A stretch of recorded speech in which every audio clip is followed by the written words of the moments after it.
Hi guys, welcome to my channel. Today let's make the most delicious creamiest mac and cheese. To your pot of boiling water, you are going to add some salt, and that is optional, but I love to cook my pasta with salt. Then you're going to add your pasta here, whatever macaroni you choose to use, and you're going to boil to the instructions on the packet. Now to make the cheese sauce, you're going to add some butter, melt that, then you're going to add some flour and whisk. After which you are going to add some milk, and we are making a bechamel sauce here first. You want the flour to actually look to get nice and white first before you go in with your milk. Whisk so as to create a smooth consistency. Then you're going to add your heavy cream. I seasoned here with salt and pepper and a little bit of bouillon. Taste and adjust, and of course I am using some chives and onion cream cheese. Now that is optional, I just had that on hand and I decided to put that in. Additional flavors, why not? Alright, so I'm going in here with my two favorite cheeses, and that is Smoked Gouda, and my all-time favorite is the Wisconsin Beechwood Cheddar, and you can get that from Publix. Alright, look how rich this is, guys. It is thick, it is creamy, it is packed full of flavor.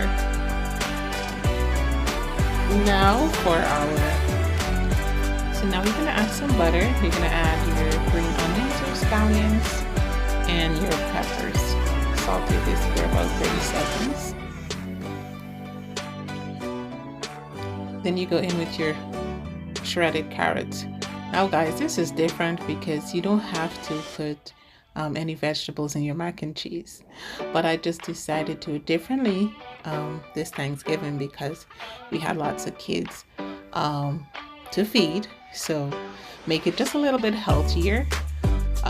So that is why I add the vegetables, but it was absolutely delicious, mind you. I mean, you could definitely do it this way as well. You're gonna pour your cream cheese over. Oh my gosh, that cheese sauce was the bomb. Now when I was doing the mac and cheese with the vegetables, do not add any bouillon or salt there because the cheese sauce is already packed with flavor.